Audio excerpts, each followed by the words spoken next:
क्या कोई शख्स शहजादी के 3 सवालों के जवाब दे पाएगा? जानिए इस कहानी में।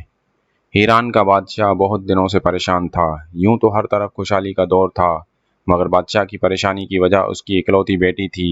हर बाप की तरह बादशाह भी अपनी बेटी की शादी करके उस फरीदा को अंजाम देना चाहता था, लेकिन शहजादी ने भी अजीब ऐलान कर रखा था कि शहजादी शादी सिर्फ उसी शख्स से करेगी जो शख्स शहजादी के 3 सवालों के जवाब देगा। आसपास की रियासतों से बहुत से शहजादे आए कि शहजादी के सवालों के जवाब देकर शहजादी से शादी कर सकें, लेकिन सब नाकाम लौटे। उस मुल्क में एक नौजवान रहता था जिसका नाम आजम था। उस नौजवान ने अपने बाप से कहा कि वो भी अपनी किस्मत आजमाना चाहता है। आदम के वालिद एक आलिम थे और बरसों से लोगों में दीन इल्म फैला रहे थे। मुल्क फारिस का वजीर आजम, बड़े बड़े कारी और शहर का काजी भी उनका शागिर्द था। आजम के बाप ने अपने बेटे की ख्वाहिश देखी तो कहा कि बेटा, अगर तो तुम नाकाम लौटे तो तुम्हारा कुछ नहीं जाएगा, लेकिन लोगों को बातें करने का मौका मिल जाएगा और बातें बनाएंगे कि एक आलिम का बेटा नाकाम हो गया। आजम अपने वालिद से कहने लगा कि बाबा, बड़े बड़े शहजादे नाकाम होकर लौट गए, तो अगर मैं भी नाकाम लौटा तो क्या हो जाएगा? ये तो मुकाबले की दौड़ है, कोई ना कोई तो जीतेगा ना, और शायद ये खुशनसीबी मेरे मुकद्दर में हो और मैं जीत जाऊं। आखिर बाप को अपने बेटे की जिद माननी पड़ गई। आजम अपने वालिद की नेक तमन्नाएं लेकर खुशी खुशी महल की तरफ चल पड़ा। जंगल की आग की तरह ये खबर भी शहर भर में फैल गई और लोगों ने महल का रुख कर लिया। मुकाबले के वक्त बादशाह का महल शहर के लोगों से खचाखच भरा हुआ था। बादशाह तख्त पे बैठा हुआ था और मलका आलिया भी महल में मौजूद थीं। वजीर और दरबानों से लेकर आवाम नास सब लोग दरबार में जमा थे। आखिर शहजादी ने अपना पहला सवाल कर डाला। शहजादी ने शहादत की उंगली फजा में बुलंद की। ये देख आजम खामोश हुआ और कुछ लम्हा बाद शहादत वाली उंगली के साथ वाली उंगली फजा में बुलंद की। ये देखकर शहजादी मुस्कुरा उठी। मलका आलिया ने कहा, शाबाश ए नौजवान, तुम पहले मरहले में कामयाब हो चुके हो। दूसरे सवाल के लिए शहजादी अपनी जगह से उठी और हाथ में तलवार लेकर हवा में लहराने लगी। ये करने के बाद शहजादी वापस अपनी जगह पर बैठ गई। वक्त के बादशाह समेत हर दरबारी और मजमे की निगाहें आजम पर थीं कि क्या आजम इस मुश्किल सवाल का जवाब दे पाएगा या नहीं। इसी दौरान आजम खड़ा हुआ और अपनी जेब से कलम निकालकर फजा में बुलंद कर दी। मजमा बड़े हैरत से आजम के इस अमल को देखने लगा।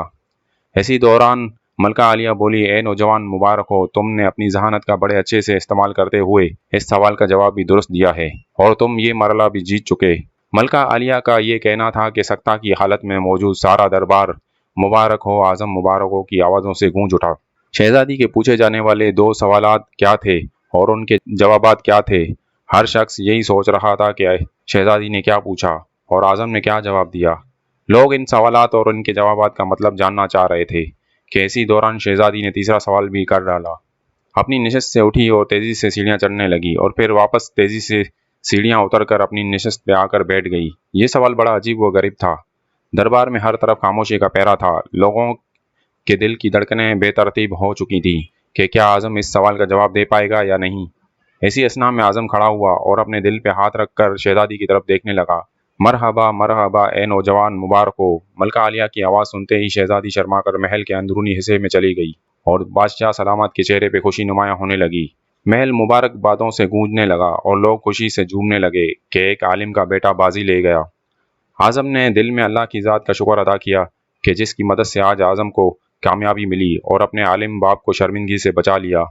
बादशाह ने नौजवान से कहा, ए नौजवान, तुमने मलका आलिया को तो मुतमईन कर दिया, लेकिन अब मुझे ये बताओ कि तुमसे क्या पूछा गया था और तुमने क्या जवाब दिया।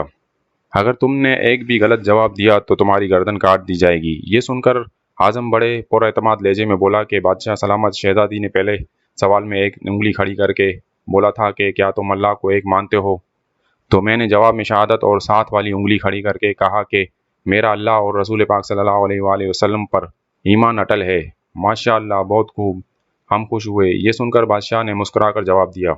उसके बाद आजम ने कहा कि बादशाह सलामत। दूसरे सवाल में शहजादी ने तलवार चलाकर ये पूछा था, बताओ इस दुनिया में तलवार से भी बड़ा कोई हथियार है? तो मैंने जवाबन कलम को हवा में बुलंद करके कहा कि हाँ, कलम का वार तलवार से ज्यादा ताकतवर होता है। वाह नौजवान, माशाअल्लाह, तुमने हमें खुश कर दिया। वाकई तुमने साबित किया कि जा व जलाल, दौलत व हशमत के इल्म के सामने कोई हैसियत नहीं। अब ये बताओ तीसरा सवाल क्या था? बादशाह ने बड़े प्यार से पूछा। आजम आसमान की तरफ निगाह दौड़ाते हुए कहने लगा कि शहजादी तेजी से सीढ़ियां चढ़ी और फिर इतनी ही तेजी से उतरकर वापस थक कर बैठ गई। इस सवाल में शहजादी ने पूछा था कि मैं थक गई हूँ, लेकिन मेरे जिस्म की कौन सी एक चीज़ ऐसी है जो नहीं थकी?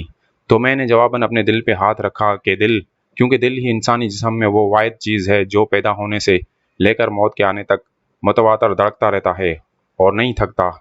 تینوں سوالوں کے مطلب اور تینوں جوابات کے مطلب جاننے کے بعد بادشاہ نے اعظم کو پاس بلا کر گلے سے لگا لیا اور کہا کہ اے لوگو، گواہ رہنا، میں نے حقدار کا حق ادا کر دیا ہے۔ اور بادشاہ نے شہزادی کی شادی ایک عالم کے بیٹے اعظم کے ساتھ بڑے دھوم دھام سے کر دی اور اپنا فرض نبھا دیا، جس وجہ سے بادشاہ پریشان رہتا تھا۔ یوں اعظم اور شہزادی ہنسی خوشی زندگی بسر کرنے لگے۔ اس بات سے یہ واضح ہوتا ہے کہ اللہ اور اس کے آخری نبی صلی اللہ علیہ وآلہ وسلم پر کامل ایمان ہی ہر مشکل میں کامیابی دلوا سکتا ہے۔ اور دوسرا، قلم کا وار دنیا کے ہر ہتھیار سے زیادہ خطرناک ہے۔ اور تیسرا، دل، کیونکہ دل انسان کے جسم کا سب سے طاقتور ترین حصہ ہے، کیونکہ اس پر کتنے بھی غم ٹوٹیں، مشکلیں آئیں، لیکن اگر آپ کا دل اللہ کی رضا پہ راضی ہو تو واقعی کامیابیاں آپ کا مقدر چومتی ہیں۔